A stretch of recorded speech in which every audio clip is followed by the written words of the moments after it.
a pretty accurate depiction of that point in your life. I'm sorry, Mom. I actually did enjoy this film. I think that it was a really good sort of slice of life type film. It also just did a really good job of showcasing that part of life of, you know, growing up as a teenager, being at the end of your high school career, going into your college experience. You always have this mentality of, you know, things are a certain way because of, you know, who your parents are, how you were raised, and you kind of, on some level, think, well, what would things be like if it were different, and you experiment with that in whatever ways that you can. I think this movie encapsulated that entire experience really, really well. It was very relatable. It's kind of strange to see a movie that takes place in like 2002. Yeah. And it has that same feel of like if you watched a movie from like the 90s. I guess I've reached that point in my life where it's like, oh, I was alive in that kind of era. I lived and that. now it's something to look back. Yeah, it's like weird.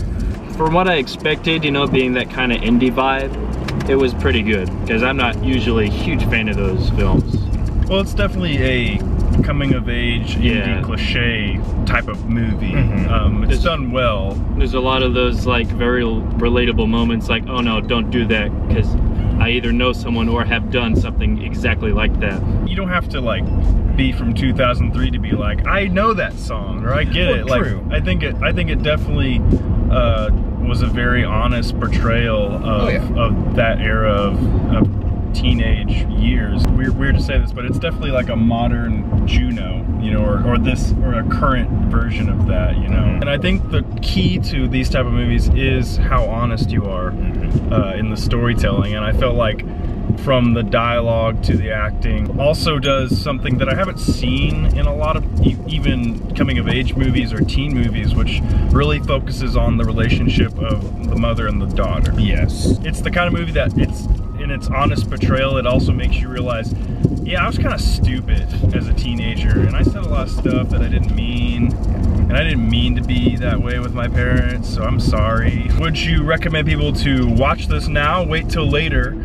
maybe on digital Blu-ray, or to burn it with fire? I'm gonna say wait until it comes out on DVD or Blu-ray. I think it's a great film. I think it's one that people will enjoy watching. I know that it does have that art house style and feel to it, which not everyone goes for.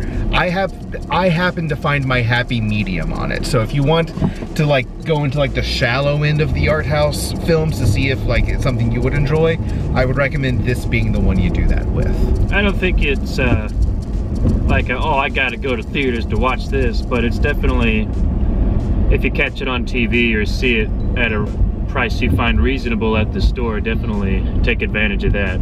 I'd give it like a 7 out of 10, which I think is good. Like, it's a good movie. Because it's hard to kind of find, where at least where we're at, in a smaller town, we had to drive out of town a while to find it.